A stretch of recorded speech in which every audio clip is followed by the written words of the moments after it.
मध्य प्रदेश की मोहन सरकार ने 30,000 महिलाओं की आजीविका का बंदोबस्त कर दिया है। प्रदेश को हरा भरा बनाने के लिए भी पूरी प्लानिंग कर ली गई है। खराब सड़कों और जर्जर पुलों के निर्माण के लिए भी सरकारी खजाने से पैसा अलॉट कर दिया गया है।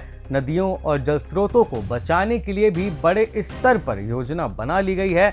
और सबसे महत्वपूर्ण बात, मध्य प्रदेश की हर विधानसभा में एक वृंदावन गांव बसाने का पूरा खाका तैयार हो गया है। नए महीने जुलाई की पहली तारीख को एमपी कैबिनेट में नई नई घोषणाओं और योजनाओं पर मुहर लगा दी गई है, जिसके बारे में हम आपको पूरी जानकारी देंगे, इसलिए वीडियो को अंत तक जरूर देखें।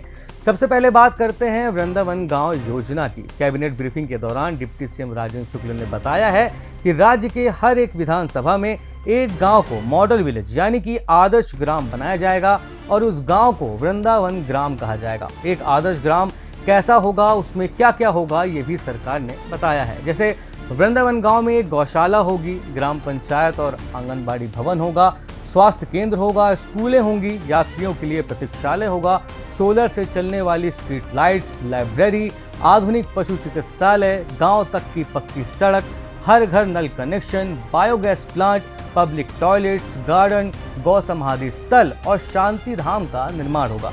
इसके अलावा इन आदर्श ग्रामों में लोगों की आजीविका के लिए भी सरकार प्रयास करेगी। धार्मिक स्थलों के संरक्षण के लिए काम होगा। वाटर कंजर्वेशन और प्राकृतिक कृषि को लेकर भी लोगों को प्रोत्साहित किया जाएगा।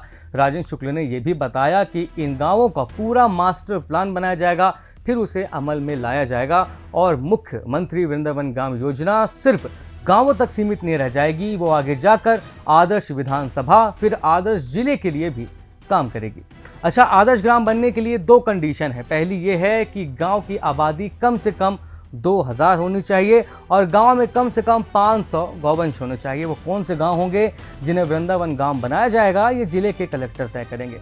सरकार ने इस योजना के लिए 100 करोड़ रुपए का बजट बनाया है, जिसके तहत पूरे प्रदेश में 230 वृंदावन ग्राम बनाए जाएंगे। दूसरी महत्वपूर्ण जानकारी ये है कि अब मध्य प्रदेश में भी राष्ट्रीय रक्षा विश्वविद्यालय की स्थापना होगी। जैसे गुजरात के गांधीनगर में एक राष्ट्रीय रक्षा विश्वविद्यालय है, उसी का एक कैंपस भोपाल में खुलेगा, जहां छात्र डिफेंस सेक्टर के लिए स्पेशलाइज्ड कोर्स कर सकेंगे। इसके लिए भोपाल आरजीपीवी कैंपस में 10 एकड़ जमीन अलॉट भी कर दी जाएगी और जब तक बिल्डिंग का निर्माण होगा तब तक आरजीपीवी में आरआरवी की क्लासेस चलती रहेंगी। एमपी सरकार ने एक बगिया मां के नाम से एक नई योजना की घोषणा की है, जिसमें स्व सहायता समूह से जुड़ी 30,000 महिलाओं के आजीविका की व्यवस्था की गई है। सरकार 30,000 एकड़ जमीन में 30 लाख उद्यानिकी पौधों का रोपण करवाएगी, जिसमें 900 करोड़ रुपए खर्च होंगे। इस योजना में हितग्राहियों को पौधे, खाद और गड्ढे खोदने और उनकी सुरक्षा और सिंचाई के लिए राशि दी जाएगी। उद्यान विकास के लिए महिला हितग्राहियों को प्रशिक्षण भी दिया जाएगा। साथ ही सीएम यादव ने कैबिनेट बैठक में नदियों के संरक्षण के लिए प्रदेश की लगभग 100 नदियों के उद्गम स्थलों के आसपास 10-10 एकड़ जमीन में पौधारोपण कराने की भी घोषणा की है। इसके अलावा भी कैबिनेट बैठक में कई महत्वपूर्ण फैसले लिए गए हैं। डिप्टी सीएम राजेंद्र शुक्ल के अनुसार प्रधानमंत्री ग्राम सड़क योजना के जर्जर हो चुके 1700 से ज्यादा पुलों की मरम्मत के लिए 4500 करोड़ रुपए से ज्यादा की मंजूरी की गई है। फॉरेंसिक एक्सपर्ट्स के लिए 1266 नए पदों के सृजन करने को भी मंजूरी मिली है।